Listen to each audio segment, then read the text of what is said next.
बहुत दिनों पुरानी बात है। एक जंगल में सभी जानवर मिलजुल कर रहते थे। उस जंगल में एक तालाब था।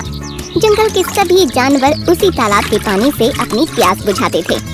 सब कुछ हंसी खुशी चल रहा था कि इसी बीच न जाने कहां से एक भयानक राक्षस उस तालाब में रहने के लिए आ गया। उस राक्षस ने उस तालाब पर कब्जा कर लिया और तालाब को ही अपना घर बना लिया। राक्षस ने जंगल के सभी जानवरों को उस तालाब का पानी पीने से मना कर दिया। इसी जंगल में बंदरों की एक टोली भी रहती थी। इस परेशानी से निपटने के लिए बंदरों ने सभा बुलाई। बंदरों के सरदार ने सभी बंदरों से कहा, साथियों, हमारे तालाब पर एक राक्षस ने कब्जा कर लिया और अगर हम में से कोई भी वहाँ गया तो वो हमें मार डालेगा। एक बंदर ने कहा, लेकिन सरदार, पानी के बिना हमारा गुजारा कैसे होगा? हम तो प्यासे ही मर जाएंगे। सरदार ने कहा, मुझे सब पता है, लेकिन अगर हमें सुख शांति से रहना है तो तालाब को छोड़ना ही होगा। बेहतर होगा कि हम सब नदी के पानी से ही गुजारा करें और तालाब के पानी को भूल ही जाएं। सभी बंदर मान गए। कई दिन गुजर गए और इस बीच जंगल के किसी भी जानवर ने उस तालाब की ओर रुख तक नहीं किया। खाने और पानी की किल्लत के चलते जंगल के सभी जानवर उस जंगल को छोड़कर जाने लगे। लेकिन बंदरों की टोली को इस जंगल से बेहद लगाव था। उन्होंने इस समस्या से निपटने के लिए बैठक बुलाई।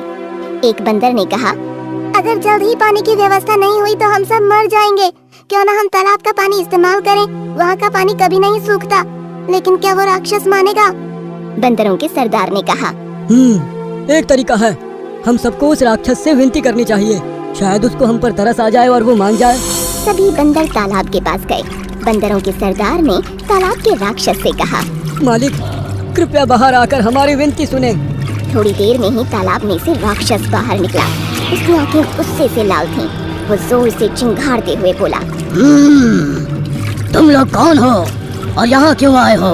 मैं आराम कर रहा था, मेरी नींद क्यों खराब की? इसका अंजाम जानते नहीं हो क्या? बंदरों का सरदार बोला, महाराज, आप शक्तिशाली और महान हैं। इस जंगल में बहुत बड़ा अकाल पड़ा है।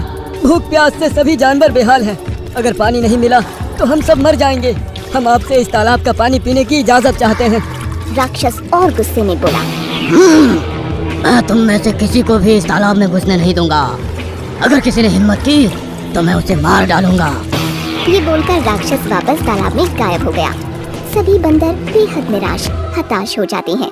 लेकिन बंदरों का सरदार कुछ सोचता रहता है। उसे एक तरकीब सूझी। उसने सभी बंदरों से कहा, तुम में से कुछ बंदर तालाब के पास ही एक गड्ढा खोदो और बाकी के बंदर मेरे साथ बांस के खेत में चलो। बंदरों का सरदार बंदरों को लेकर बांस के खेत में चला गया। वहाँ जाकर उसने बंदरों को खेत के कुछ लंबे व मजबूत बांसों को काटने का आदेश दिया। बंदरों ने अपना काम कर दिया।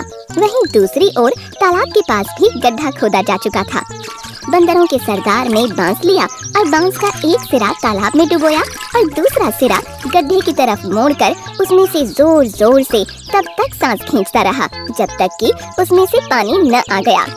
देखते ही देखते तालाब में से पानी उस गड्ढे में जमा होता गया। ये देखकर तालाब का राक्षस गुस्से में बाहर आया। लेकिन चूंकि सारे बंदर तालाब के बाहर थे तो वो उनका कुछ नहीं बिगाड़ सका। राक्षस गुस्से में ही वापस तालाब में चला गया। बंदरों ने खुशी खुशी तालाब का मीठा पानी खूब मजे से पिया।